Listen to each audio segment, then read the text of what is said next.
welcome back to Everything Marketplaces, where we talk with marketplace founders and leaders from some of today's top marketplaces. So this is episode 30, and I'm super excited to welcome on Julian Connor, who is currently the CTO and co-founder of Grailed. So if you're not familiar with Grailed, it's the largest online marketplace for buying and selling men's fashion. And it's where you can find unique and archived clothing pieces from some of the top designers and brands in the world. So it's also one of the fastest growing marketplaces I think I've actually come across. It's built an incredibly passionate community around it and has become a leader in the culture of men's fashion. I do also want to mention that I'm a big user of Grailed and have been since the early days. So I've been wanting to chat with someone from the team for a while now, and I'm super excited to welcome Julian on and dive into more about it as a marketplace. So Julian, welcome to the group chat here. And let's maybe start off by you sharing a little bit more on your background for those that don't know you, and what led you and the team to start Grailed. Awesome, thanks for having me. So if anyone has any questions at any point, feel free to stop me. I'm just gonna be like rambling for a bit, I guess. So let's see.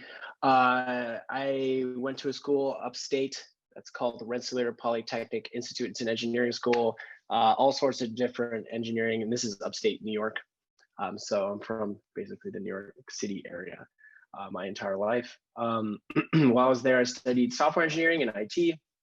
Luckily, at RPI, there was a program for kind of like web tech, they called it. So it was like very much like front end technologies and like building web applications. And so you could go down like the hardware route, or you could do more web stuff. And so we did a bunch of cool stuff like, learning vanilla JavaScript, and we wrote like basic web crawlers and implemented like PageRank and did some cool stuff like that. I landed an internship at a place that was doing a lot of Ruby on Rails, and this was like 2008, I think. And that's when I really started getting into Rails. I did my my senior thesis at school was basically a Rails app, and so I was just like always into building web apps. I graduated in 2011, and then I couldn't get a job, which is like pretty funny. So I was interviewing at all sorts of different places. I couldn't land a gig, at least anywhere I wanted to work. I remember Dr. Oz offered me a job on like building his website. It was like health.com or something like that. It was pretty funny. So instead of taking any of the offers I had, I went to a place called, it was called Hacker School. It's now known as Recurse Center. It's sort of like a writer's retreat for software engineers, which was great. And that kind of got me like my foot in the door within these sort of tech community in New York. And through that experience and meeting a few folks, I was able to land a gig at Venmo. And so at the time, Venmo had just moved from Philly to New York. It was just the founders, and they had raised, I think, like $6 million or something. This was August of 2011. And so I joined as the fourth employee. I was like woefully unqualified for that position. I had no idea what I was doing. I was like fresh out of school. But that was like an incredible experience. I think, it was really, I am grateful still to this day for the founders and their willingness to sort of like take a bet on me. And so I worked there for roughly 4 years through the ups and downs of like raising money, almost like, running out of money, and having to like pivot very quickly to like build something, because like we were setting cash on fire, and we like, if we didn't do X, Y, or Z, we were going to like go bust and belly up like in no time. And so that was like my first real introduction into the startup world. This was taking place in New York City between the years of 2011 and 2015.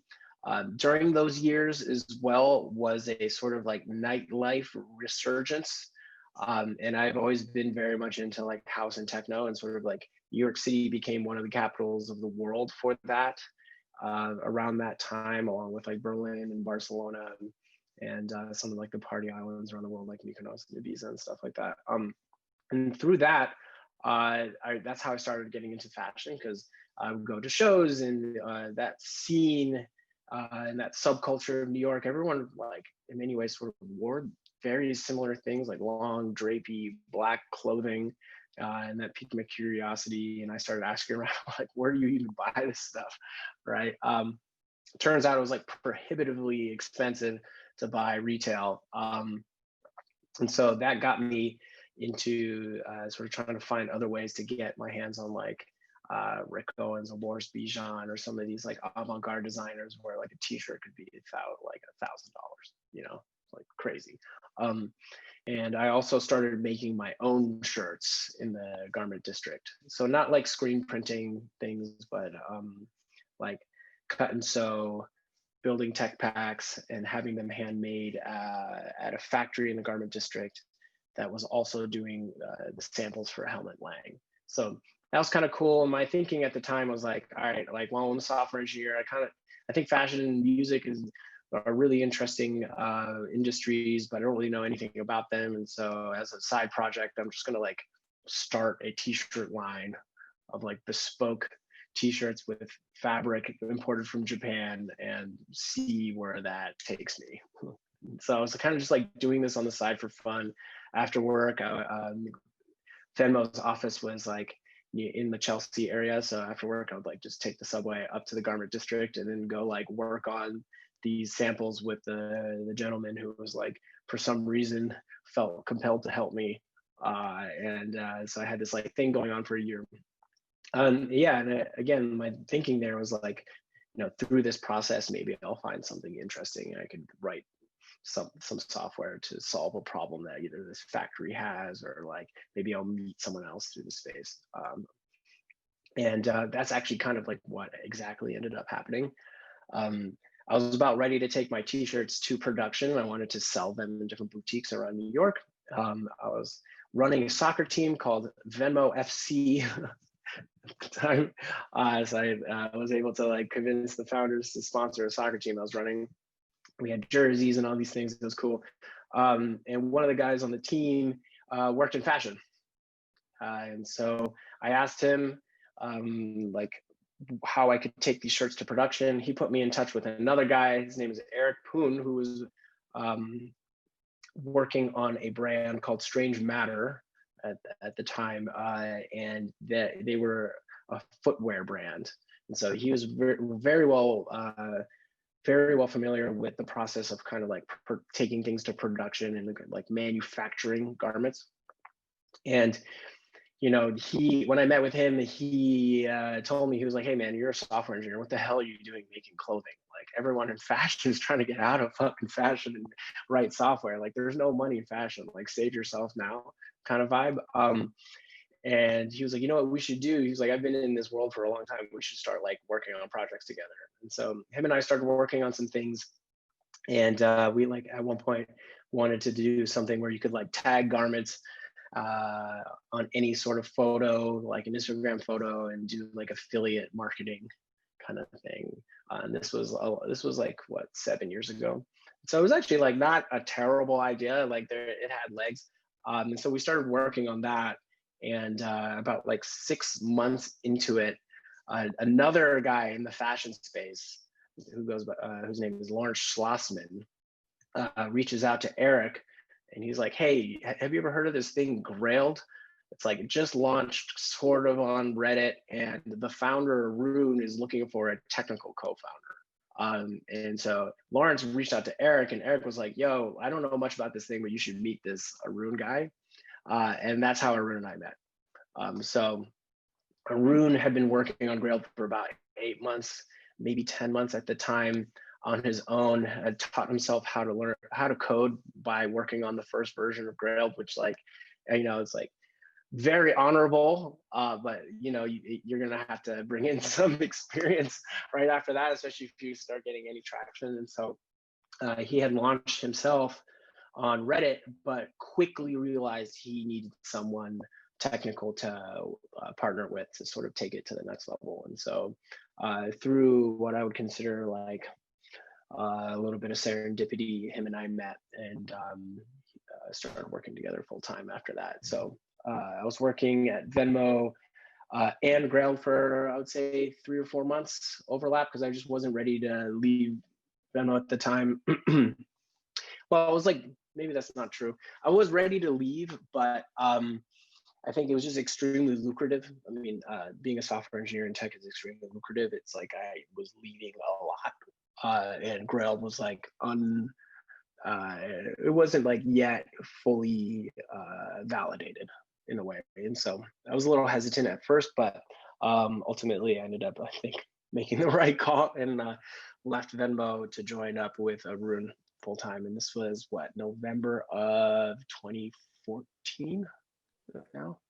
Nice, nice. Uh, That's quite the story. And funny enough, I can actually relate. I think searching for a Rick was how I kind of landed across Grailed back in the day myself. yeah, So I was like, there's no way I can afford this shit. That's crazy. Yeah, Rickshaw, I think was the first thing I bought on Grow.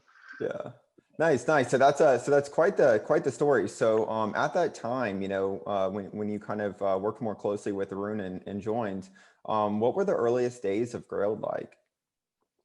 Um, See, so we didn't have an office at all or anything. So we were working out of my apartment in Fidei for a little bit, but until I was like, hey, like this is really untenable. Like this is my fucking apartment, man. We gotta, I guess, rent some desks or something.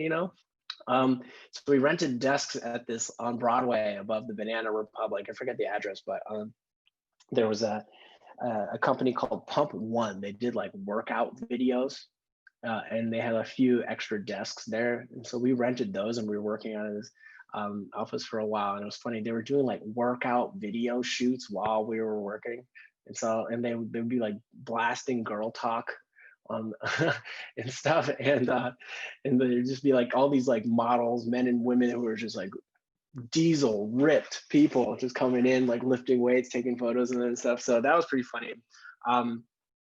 And then that was around the time where we were courted pretty heavily by an investor whose name is Chris Peck. And he was really into this one designer called CCP.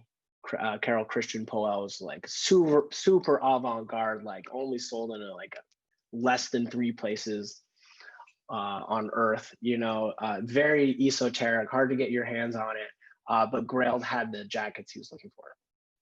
And so that's how he stumbled on Grailed, and he reached out to our support line, just help@grailed.com, and asked like where we were located and if we wanted to meet up, and met up a few times, did the whole dance a little bit, and then that's what ended up resulting in our first check. And then after we got our first check, we moved out of Pump One immediately, and then got a small office. I think it was only like 700 square feet on Worcester Street, 138 Worcester Street, and we were there for a few years. But that was like really, really interesting because the business was growing very quickly, but the platform was built in a way where it couldn't sustain itself or the activity. That's been in many ways sort of the theme of Grailed. I think we've been very lucky to have found like product market fit early on in our history, and the marketplace has always grown very quickly and outpaced sort of the growth of the team that's in place to support it. And so I think like the early months of Grailed were like thematically, at least for me, just like constantly scrambling to keep things online. And like the site would break all the time. We had tons of like issues that were rooted in just like the original version of the site. For example, it's just like, the way uploading images was implemented. If you uploaded a large image, it would like block all web requests for the rest of the user base. And so like you just basically take the site down by uploading a large image. So like lots of like little issues like that needed to be fixed from day zero. And the business was growing. The business was growing quickly. And so we were just like constantly playing catch up, it felt like. Yeah. Yeah. Yeah, I remember back in the early days, I found it fascinating. I would actually refresh the feed in the sort order, and I was just amazed at how many new listings would come up. So yeah, man, now it's like a fucking fire hose, dude. yeah, There's I think, yeah, some of the most complicated systems we've ever developed are just to manage the listings that are posted on the platform. Yeah. Yeah, so I want to kind of get into that, but maybe if we can kind of like take a step back and if you can kind of explain, Grailed as a community-driven marketplace and kind of like what you mean by that, and then just some kind of sense of scale of where you guys are at today. I think that'd be super helpful. Yeah. Well, I think like, Arun, the idea for Grailed was born out of the menswear forums way back in the day. So for those who maybe aren't familiar, there's like tons of different forums online for communities and enthusiasts to mostly discuss their, shared enthusiasm for whatever hobby they have. It could be like, I don't know, kite surfing or whatever it may be. Like I remember one I was a part of when I was a kid was like I was really into like Volkswagen golf. So there's like a Volkswagen like forum online, like vwvortex.com, I think it is. And so there's just like thousands of these online. And one thing most of them share is they always have like a classified section where people will buy like or post their desire to buy something or their desire to sell something or their desire to maybe trade. And so that's where the idea of Grailed really came from, where there was like a series of menswear forums that focused on maybe different subgenres of fashion that Grailed was born out of. So there was ones like, that focused more on avant-garde menswear. There were ones that focused more on sneakers and so forth. And so that's like kind of where this idea of like a community-driven marketplace comes from, whereas like these communities were already behaving in this way, but they didn't have an optimal platform for that type of behavior. And so our thinking was if we could build the optimal platform for this type of behavior, the communities will then come. And so it's a lot of like what our effort is in now is like, how can we create a platform that allows these communities to thrive and like, similar to sort of like a subreddit platform. Nice, nice. And then, so what kind of like sense of scale are you guys at today? Um, it's a That lot. that It's you a can lot. Yeah. share. Yeah, we'll just go with a lot. Yeah. So Yeah, no, it's a lot. I think that we're doing very well. I think we're still there's a lot of big players in the space that have sort of like proven the sort of total addressable market for the like the fashion resale space. That like that was one of the biggest questions we always used to get. Like people like, how big is this market? Like how many people really want to buy used sneakers? yeah, Right? And now we sell like tons of used sneakers, like heavily worn sneakers, like every day, just because the provenance or the story or the context for a sneaker like matters more to someone than like its pristine quality. So yeah, so no, I think like we're operating at like a very large scale, like much larger than I ever anticipated, honestly. yeah. Um, yeah. Nice. Yeah, I would ask as far as like your growth and whatnot, but maybe I'll ask that kind of offline after. But yeah, Yeah, I'm no. assuming it's probably one of the largest or fastest growing marketplaces that I've probably seen. So Yeah, I think, but it's also important to know that like we've been around for a while now. hmm And I think that, I think growth has just compounded over the years. And so it's like some years have been better than other years. And I think that, like years like this year are just like anomalous in different ways. But I think that it wasn't, Grail has not been like an overnight like success at all. It's like it's been like a long journey, yeah, yeah. It's So, been a long journey, and that's something I like to like remember. That a lot of companies, it takes them a very long time to like hit these sort of like hallmark numbers you see every day, right? Like on TechCrunch and shit. Like people are like, oh, this new unicorn or whatever. You look them up; they've been operating for like 20 years. It's like, oh, yeah, it's like, all right. It's very rare for like people to like grow their businesses so quickly yeah. like that. Definitely, definitely. So could you maybe speak to some kind of like key points in the business, along the way to where you're at today? Yeah. Uh, yeah, if I were to break down the key points, I think that like, there's just different eras of Grail. I think that, the first chapter of Grail, if I were to sort of describe it, was more just like try our best to keep up with the growth and grow the team and start like experimenting with things. And so, excuse me. I've developed like an addiction to Topo Chico over quarantine. I just like crush seltzer water now, or sparkling water, excuse me. And so anyway, I digress. Whereas like for the first few years, a lot of what I was trying to do in the engineering seat was grow the team and get as much talent as I could from previous gigs in the tech community in New York as I could. Whereas Arun was mostly focused on like, okay, like what is the strategy?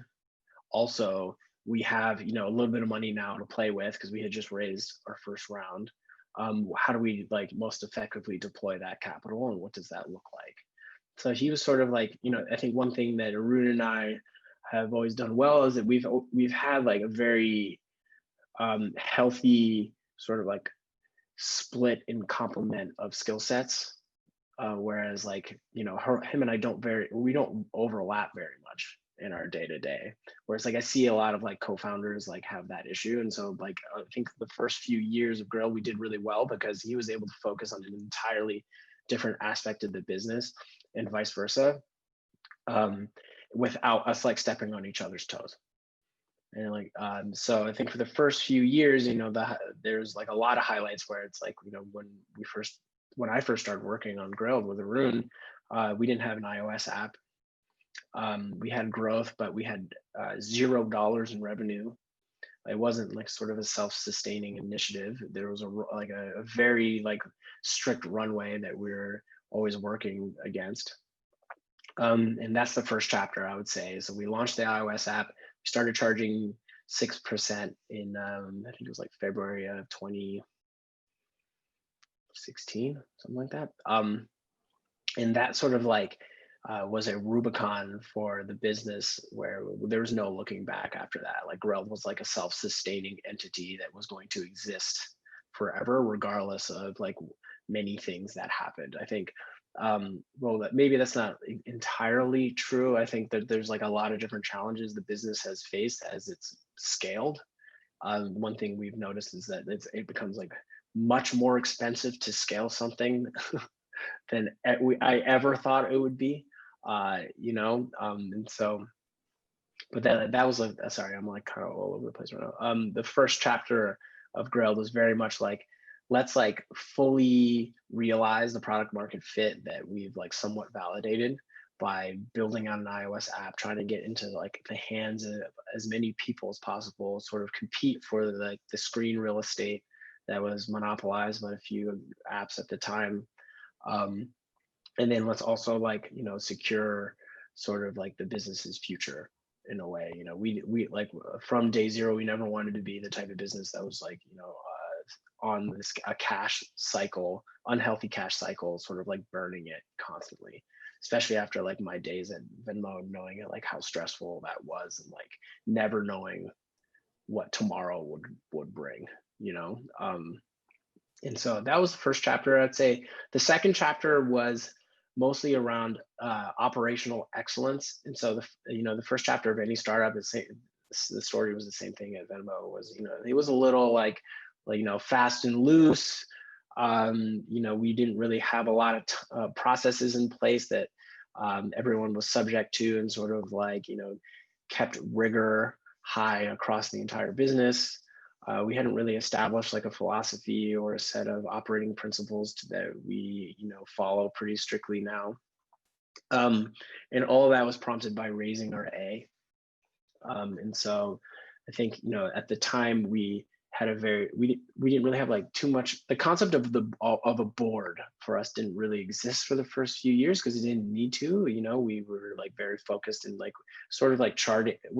We were in charted waters. You know, like I had already done that phase of a company before. Arun had as well. Arun, for context, went through YC in like 2009, like one of the first batches. Like, yeah, he was there early on. And so he had his first company, which was called WakeMate, that I think, you know, made like the first set of sleep trackers. It's pretty cool, actually. So, but he had like a lot of experience with the first phase of a business. And so for him and I, we were operating in a world we were familiar with at that time. And so there wasn't really a need for like a ton of oversight. I guess I could say, until like we raised our A.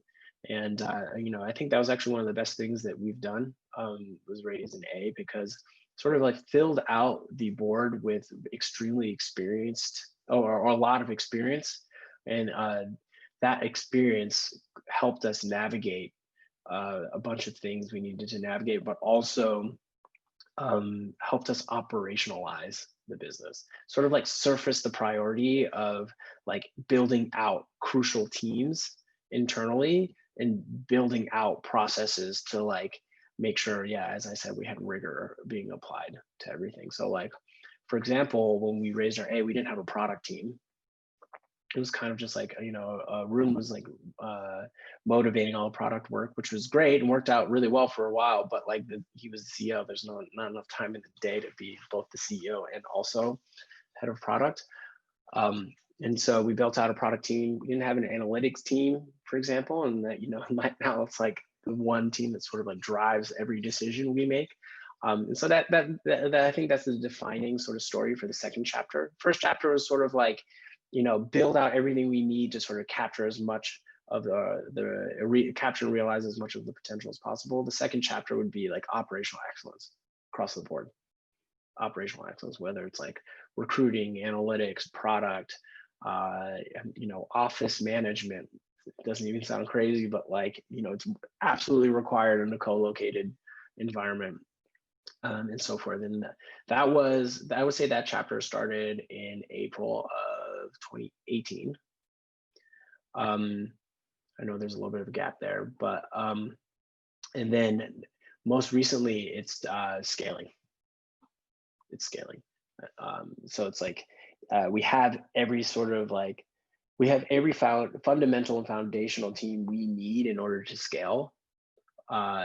Everything exists now, and now it's just like the marketplace is operating at a scale that the current size of the team cannot support well, at least. And so a lot of our focus is just on scaling the team. Nice. Thanks for sharing more on that. So could you maybe share a little bit about the size of the team and kind of like the org structure? Yeah, for sure. The team is roughly 80 people right now. Grailed at its heart is mostly a product and engineering company with a layer of marketing around it. Marketing is extremely important. I don't want to like say anything other than that, but I think majority of the company is product and engineering. It's about half to 2/3 of the company. And so I have a head of product counterpart, and him and I run engineering, product, and design with also a design director. And that team is roughly, I would say, 40 people, 45 people, maybe a little bit more. And so outside of that, something that not a lot of people realize, and I think that is maybe, I think, more important in the fashion space, is like we have a lot of people dedicated to anti-fraud and trust and safety. And so that's something I never thought we would be like a company that specializes in, when we're first starting Grailed. And now we have an entire product and engineering team dedicated to that. We have 80 part-time moderators also. So there's almost just as many moderators for Grailed as there are full-time employees. Oh, wow.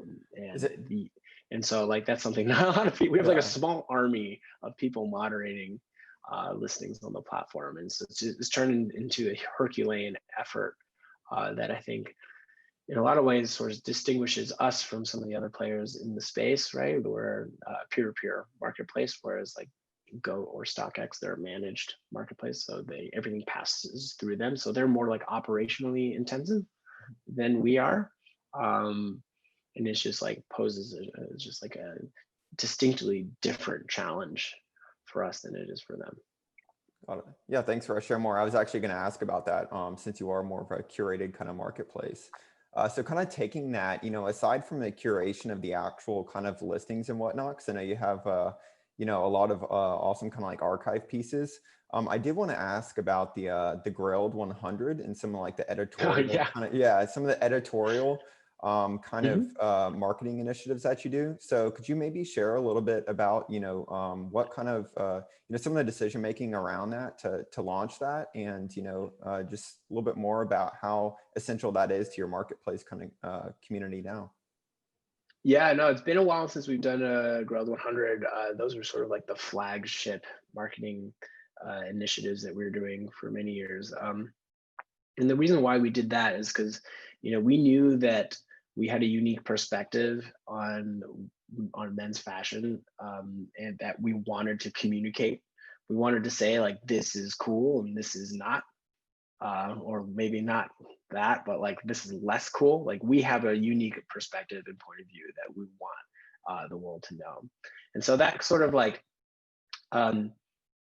came at a time too where, it's sort of like, it's called the resurgence of menswear, where we were riding a wave where, like, for the first time in ages, men of varying ages cared about style in a way they hadn't in like a very long time, if ever. And so we were sort of like positioned extremely well to tell a story like that. We recognized that very early on. And that was sort of the basis for the Grailed 100, where we wanted every year for a while to let the community and greater industry know that, one, we're here, we have a point of view, and all of the things that we think are cool, you can find on Grailed. And so that was the basis for the Grailed 100, and I think it's still an extremely strong way of engaging our community. I think over time, we've tried to be a little bit more like scientific in a way with our marketing, such that like the initiatives and the activations and just the general effort we invest supports greater sort of business strategy. So that's it, like, among other reasons, like one reason we put like the Grailed 100 initiative on ice for a bit. That's not to say that it won't ever come back, but that's like the narrative we were trying to tell with the Grailed 100.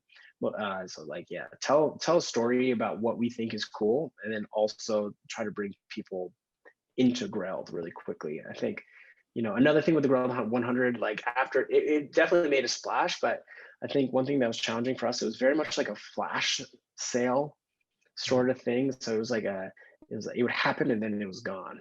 Yeah. It wasn't like a sustained sort of, you couldn't like turn it into a sustained marketing effort that would like reap ROI over time. It was kind of just like, it would all happen in an instant. Maybe the site would crash because like we were just seeing like so much more traffic than we normally get, and then it was just gone, right? And so that was it's great, and I really want to bring it back at some point. But I think like our philosophy on just like how we invest our time and energy has shifted, for better or for worse. There's a lot of people feel all sorts of different ways about it, and same with me. It's like, it's hard to know. Yeah. So, but that's about the 100. I had to ask. I know it's a nostalgia on that. So. Oh yeah, yeah. Cool. And then, so did that evolve into the? I guess it's the dry clean only. Is that? Yeah. Got it. Yeah. So dry clean only is our content platform that we put out into the world, and again, it's to like provide our unique perspective. Got it. And then like how we feel about men's fashion and what we think is cool, and like also, I think a lot of the value of each individual listing on Grailed is the story about the designer, and like, why is a Rick t-shirt like worth so much? So trying to tell the story and contextualize a lot of the inventory on Grailed is also one of the goals of DCO. Nice. And then how big is the team for that? It's pretty small, actually. Yeah, the marketing team is pretty small. It's like less than 20 people. And I think it's mostly like a calendar of freelance contributors. So there's an editor-in-chief, Greg Babcock, and he sort of manages the calendar there, and the tone and the narrative, and make sure everything sort of fits together. Awesome. Cool. So we're going to get into questions here in a little bit, because I know you and I could probably go on forever about talking about stuff. Yeah, I could definitely talk about Grailed forever, man. Like, holy shit. Oh, I haven't even jumped into some of the specific questions I have myself. But yeah, let's see here. So so Jeff actually had to jump off, but he sent me a question. So he was asking how you guys got from your first 100 users to 10,000, and was it posting on Reddit and within the specific communities, or word of mouth, or what would you attribute to that kind of like initial growth? Yeah, we had a sort of like guerrilla marketing efforts on Reddit for the first couple of years, and it was all organic beyond that. Yeah, it Got it. was just like once we like hit it, once the flywheel started to spin, it was like no real sort of acquisition efforts were necessary, as all of our effort was going into just like making sure like everything didn't crumble every day. Yeah, because it's just like tons of people were signing up, tons of traction on a day by day, week by week, month on month basis. It's just like, can we support this? That was like all of our effort was invested in that. Awesome. Cool. And let's see here. Hey, Levi, do you want to come on? Yeah, absolutely. Julian, thanks for doing this. Yeah, man, nice to meet you. Absolutely, man. So it sounds like the tipping point then happened like relatively earlier, right, in the history, where it's like, rather than sort of chasing product market fit, and like now it's about like sort of sustaining.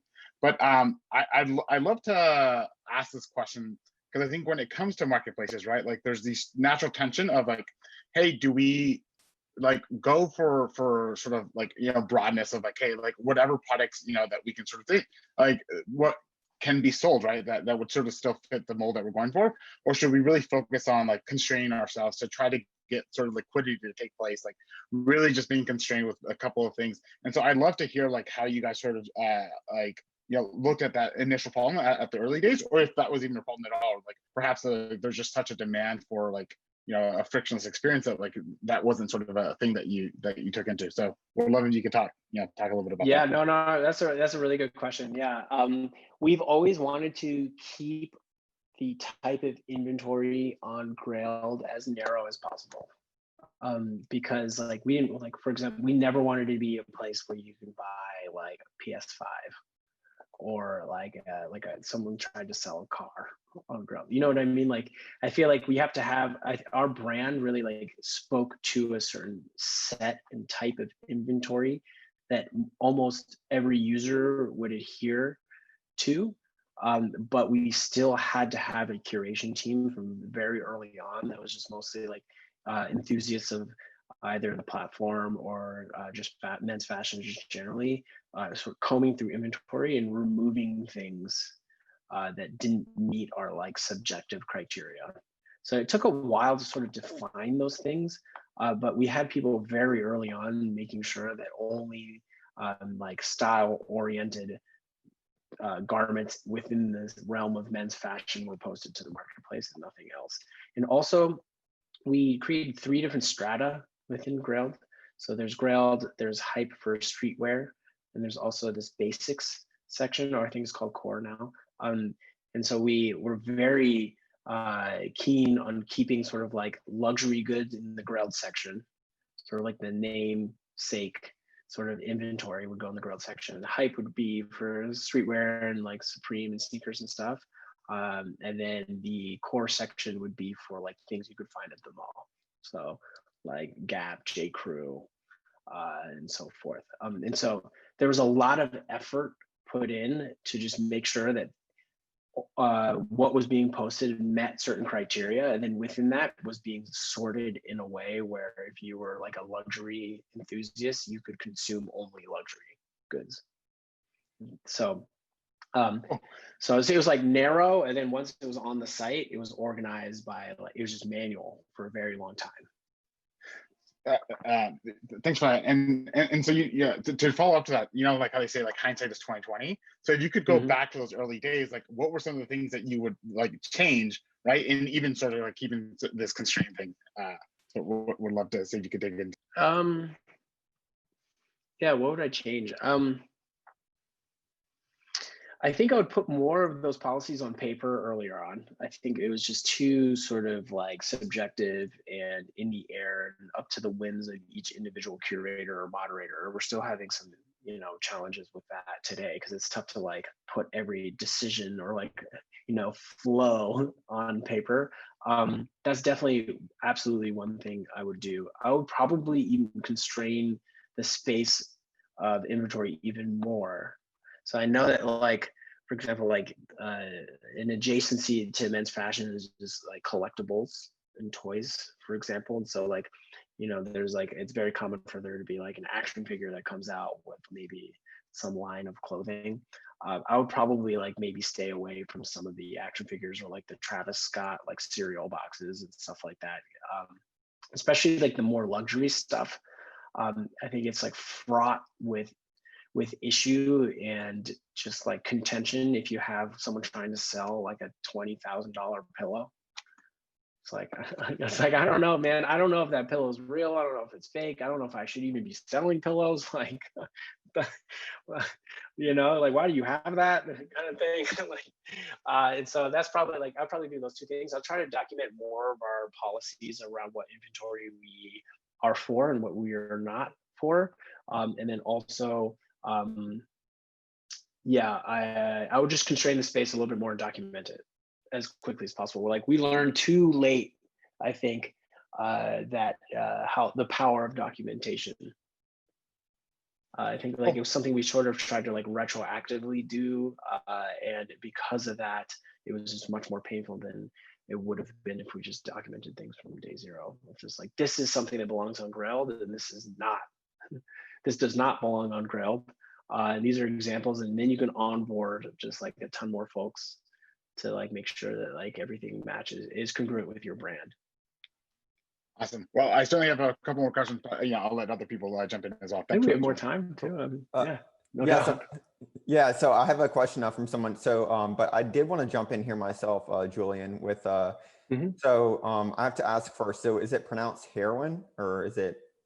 Yeah, it's heroin. The women's marketplace. Okay. So this kind of like piggybacks off Levi's question about, as far as like the listings and kind of inventory on Grailed. But could you maybe share a little bit about heroin in your decision to launch kind of an adjacent marketplace for women's wear? Yeah, we had been getting a lot of feedback all right, where should I even start? So this kind of goes back to the question that you had around like community driven marketplaces and like sort of the origin of Grailed and like this existence of like, thousands of enthusiast forums all across the internet. And so the thinking was that like, originally sort of the thesis for the business was like, if you could sort of unbundle eBay into this suite of luxury used good marketplaces and build like one white label marketplace, as long as you had sort of like a GM and the correct branding, you could apply that marketplace to any vertical. And so that was the thinking. That's like a lot of how Grailed was built early on. Little did we know is that the challenge of just operating one marketplace is more than enough, especially if it's going really well. And so that was the original line of thinking that led us to sort of spin out heroin. And it's still like doing well, despite not receiving a ton of investment just because Grailed is doing so well. But the thinking was we were getting a lot of feedback that women wanted a Grailed for women. And at the time, we had all the software. And so we just spun out a new marketplace for women with a brand that we thought was catchy and kind of, would like resonate. And then that was sort of the idea. Just like, we had seen a lot of success with Grailed, and the tech was already there. And so we were just like, hey, let's give this a shot. Nice. Yeah. And then, so did you work on as far as, the build on that too, or is it a separate team or? No. It's all supported by the same team. It's the same code base. Oh, awesome. Yeah. It's just skinned a little differently. Yeah. Nice. And so there's like, configuration files for each marketplace that dictate like, all the constants on each marketplace. So things like, what sizes are available, what categories, what's the name of the marketplace, for example, is like dynamic, all of that. And so it runs the same software. Nice. Cool. Hey, Levi, do you want to jump back on? Yeah. Many questions here. So I think in the early days, like how you sort of build trust, right? Where essentially, like you went, you talked a little bit about that, Julian, right? Like someone's offering a $20,000 pillow, but like when like talk to me a little bit about like sort of the trust factor of purchasing something, and then also like the shipping logistics, right? Like since essentially it's like shipping is being it's being sent by multiple sort of nodes, right? Or there's different folks, and so there's just a lot of things happening and a lot of things moving at the same time. So would love if you could highlight. Well, if you know how to those. do the trust side of things, let me know, because that's something we're still tackling. It's like it's a peer-to-peer marketplace, and so like we build as many tools as we possibly can to moderate it, but it's something we've learned. It's like fraud seeps through every crack in the wall, and so that's why we have such a large team focused on trust and safety on the platform. And so what we've tried to do though is outside of like a lot of like the internal sort of like proprietary things, is we offer a level of insurance on transactions beyond that of PayPal. So we process all of our transactions through PayPal. They offer buyer and seller protection. Of course, that costs money, and it's not perfect. No system is. And so in the case that we feel as though PayPal has wrongfully adjudicated a claim, we will insure the party involved. And so I think that from an early period on helped with trust. But at the same time, it's like we've had to build tons of internal things to try to like help fight fraud. Yeah, we have like all sorts of systems in place that like calculate risk on an ongoing basis based on like historical data. So if we know, for example, like if you sell a pair, if you're buying a pair of Yeezys, you're like however many factors more likely to get scammed than like a Boris Bijan cashmere sweater. You know what I mean? And so we have like all of this analysis that we've done that helps surface listings out of the fire hose that are posted on an ongoing basis for manual moderation and review. And then so there's like two sides of it. There's the manual side, but there's also like programmatic things we do. So we also know like we will err to the side of caution if you kind of like you look like a scammer, you smell like a scammer, and you have like every characteristic of a scammer. Like we won't even like to I think the chagrin of like some users, I think we err to the side of caution in many cases, both in terms of like user related anti-fraud and then also listing related anti-fraud. And so I like to think that the combination of all these things has helped cultivate and facilitate like this like reputation of trust. But one thing we've also learned is that it's not just about like the metrics.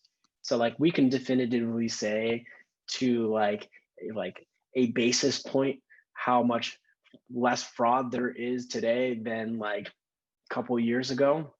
But I think perception is like a qualitative metric, and it is like that is more art than science. And so that's something we're trying to tackle now, is like trying to figure out like, okay, like do we have a perception issue with antitrust? Because we know what the data says and it's not what people are saying online. So people think that, so people think there's a little bit more of a trust issue than the reality of it. And so I wish I could give you an answer like that somewhere around like us having like cracked the code, but no, like it kind of reminds me of it's really complicated. Yeah, it reminds me of that like the recaptcha story of like how fraud was sort of like you would learn from certain behaviors. Is there like, and I love to then get into sort of the shipping logistics item if there's isn't another question. But before going to that, is there certain like sort of float dynamics that you can then build in? And then would be curious, right? Like obviously, like if you capture payment, you then hold it, right?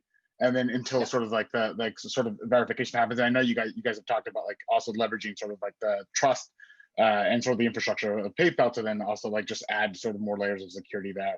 Yeah, we do that. Yeah, Okay, cool. Yeah, And yeah, then, So I'm actually going to jump in there really quickly, if you don't mind. So, hey, so Julian, so I actually noticed that recently when I was, using Grailed myself. So how recently did you introduce that as far as because I believe that's with the PayPal partnership, right? So what are you saying, like delayed disbursements where it's like you have to add tracking and Yeah. it needs to be delivered? That was added. We've had different phases of it. So that was initially added, I would say probably like 18 to 24 months ago, but we've iterated on it a few different times. At first, I think it was like a little bit more coarse at first, where you had to like your tracking needed to be state that the package had been delivered for your money to be dispersed.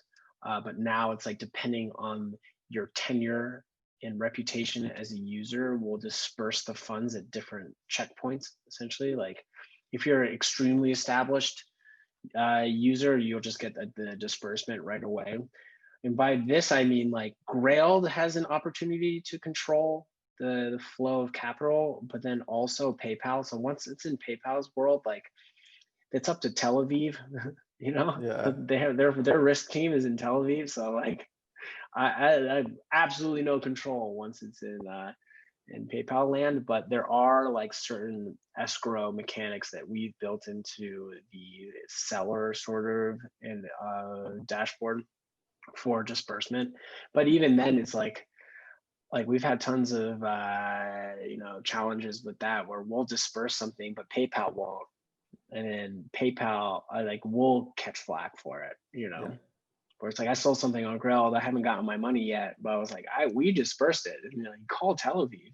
Yeah. It's like, but that's also is another challenge for our business, right? It's like PayPal is great and they offer a lot of leverage in different ways, but they also reduce our ability to control the movement of funds, to control the checkout flow, to control or have visibility into other things that would help with anti-fraud, like for example payment instruments. We don't know if we can't, for example, block a certain credit card. We can't be like, this credit card is no longer allowed on Grailed. we can't do that, which is that's some basic fraud, anti-fraud shit, and so it's been a blessing and a curse. A blessing because mostly a blessing. Just want to be clear in case anyone from PayPal sees this.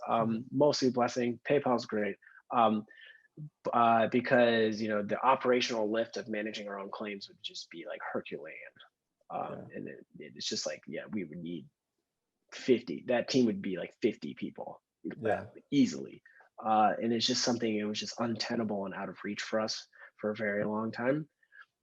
But then also, so that's the benefit, but then also the downside is just we just lack visibility and control, and it's just we're sort of joined at the hip with PayPal brand equity in a way, Yeah. So you have a successful transaction on Grailed, but something goes awry on PayPal. Grailed is we're there too, so that kind of sucks. Yeah. But I think we can all relate in the group. That's definitely something that's a kind of common point we talk about, either with PayPal or with Stripe. So it's pretty common actually. Someone it's pretty common for me to get emails from other marketplace founders, and they're like, well, how did you do this on PayPal? Yeah. And I was like, I wish I could tell you good luck. Yeah. You know what I mean? It's you're on your own. I'm Totally. sorry. I wish I could help, but we're in the weeds there, It's I feel it's part of the challenge of operating a marketplace. You have to be able to wrangle PayPal in a way. Yep. Definitely. Cool. So, hey, so we're almost out of time here, but I did have two kind of questions. I guess one is just to kind of bring it up, but the first is going to be as far as some of the resellers that you have on your marketplace. Say for instance, I'm obviously into fashion myself quite a bit, but say for instance, a Justin Reed, someone that's built, a business as a reseller and kind of uses Grailed. Could you just share maybe how core that is to your business and kind of group of users as sellers? Yeah, I think, the power sellers are extremely, extremely important to us. And I think, we at one point last year, we had a Grailed 100 poster, and we had the entire team sign it, and we framed it, and we shipped it to its seller in Canada, who had like bought a house with the proceeds he had made from on Grailed. So it was like this kind of like amazing cultural moment. So there's like a lot of people who've done extremely well on Grailed, and we try our best to support them. I think it's also important to note that like Grailed is not a like the dynamics of the marketplace aren't like eBay, where we're not predominantly power sellers. And so we have like a very like well distributed like mix shift between types of sellers. And so it's tough for us to cater to any particular type, or focus on any particular type, because we have just as many people who sell like, a few things than we do powers. Are like volume, at least, is like pretty well distributed across different types of sellers. So it's, it's like, it's a good thing and a bad thing, because like, we try to like cater to everyone. So that could be good and bad, because power sellers, are often like they just need a different set of tools than a casual seller. And so it's like we're kind of caught between a rock and a hard place a lot of times, focus on power sellers, and like the casual person, it's like, I don't need a bulk upload tool. It's like I'm selling one thing. That's always a question I have for peer-to-peer kind of product marketplaces. So that's really interesting to learn more about. Yeah, it's tricky, but all that is to say that power sellers in many ways are sort of the lifeblood of the marketplace, and that like they dictate sort of trends and vibes, and sort of like make names for themselves, and sort of like have an effect on like the overall sort of feeling of browsing Grailed in a way that casual sellers do not. So they're extremely important. Cool. So we're about to wrap up here. So I do have a question. What is maybe one of the items that you've seen on Grailed, first off, that surprised you, and then maybe like the best find for yourself on Grailed? Let's see. That's a really good question. Like just generally, there's always been like one of one, like how did you ever get your hands on this sort of things, where like, for example, someone had like a custom like Heidi Slimane sort of like SLP jacket that they were selling, where it was like autographed by Heidi. It was crazy. And like there's stuff like that come up.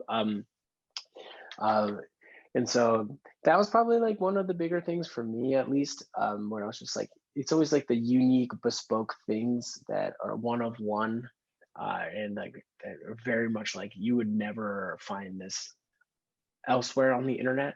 Maybe like a fashion enthusiast forum, or like maybe in the odd circumstance like an eBay, but so it's like hard to put my finger on exactly what. I remember that like Jerry Lorenzo, we did a influencer sale with him, and he had a few pieces. Like he had a pair of like Python skin Rick Dunks that I actually saw like, those. I was super tempted. They're like one of 50. It's crazy. And they were like in pristine shape, where it's like, for those who aren't as familiar, like Rick Owens had this like line of sneakers that he made that are like, will forever go down in history, because they have sort of like a swoosh that Nike wasn't too stoked about, and so they were only being manufactured for a little bit, and they're like one of the most like sort of coveted items in men's fashion. And so he made like a bunch of different types, but there's this one line that he worked with like an Italian boutique with, and only made 50 pairs, and Jerry Lorenzo had a pair that was like 1 out of 50, and they were like pristine, like he had like never seemingly put his feet in them, and he was selling them on Grailed. So that was pretty sick too. It was like, because it was mostly just like, man, it's like the brand really speaks to this type of inventory that you would just never find anywhere else. No, definitely. I think that kind of like embodies like what, on my end, like what I kind of perceive Grailed as is like, the go-to marketplace for kind of like the, most rare kind of archive pieces. Awesome. Totally. And that's what we're trying to be, man. No, I love it. So that's a great way to kind of wrap this up because I know we're out of time here. But yeah, I really appreciate it. I mean, I know I've been like, trying to get in touch with you No guys doubt. for years here. So this is definitely like this is a highlight of my year over here. So yeah, thanks. No, I'm happy to like join this and share some of the story here. And thank you so much for like cultivating a community that loves marketplaces, man. Marketplaces are tough, but they're sure as hell a lot of fun. So they are tough. Yeah. Never a dull moment with a two-sided marketplace. I'll tell you that. You always find something new to have to think about. Oh yeah. So just right before we leave, so where's a kind of quick plug? Where can we keep up with you or Grailed or whatever you want to plug? I mean, like Grailed.com, of course. You can probably connect with me on LinkedIn. I'm just Julian L. Connor, I think. Kind of off of socials. Yeah. Like stay in the shadows a little bit. I don't really need to be like the face of anything. That's not really my goal. My goal is to try to make Grailed like the most amazing place it could possibly be. I'm not really in it for my own sort of profile. Yeah. So yeah, if you're interested in connecting with me, I'm on LinkedIn, Julian O'Connor. My email is julian@grailed. If you have any questions, I get a ton of email those, and it's like I feel inundated at times, so it might take me a little bit to get back to you. But yeah, no. Or I'm also in Slack on everything marketplaces. I try to like keep Slack notifications to a minimum, just generally. Yeah. But if you message me on Slack, I'll try my best to get back to you. Awesome. Well, thanks again, Julian. This is amazing. So I really appreciate taking the time to join us. So yeah, no doubt. Thanks. All right. Thanks, everyone. Cheers. Thank you, everyone.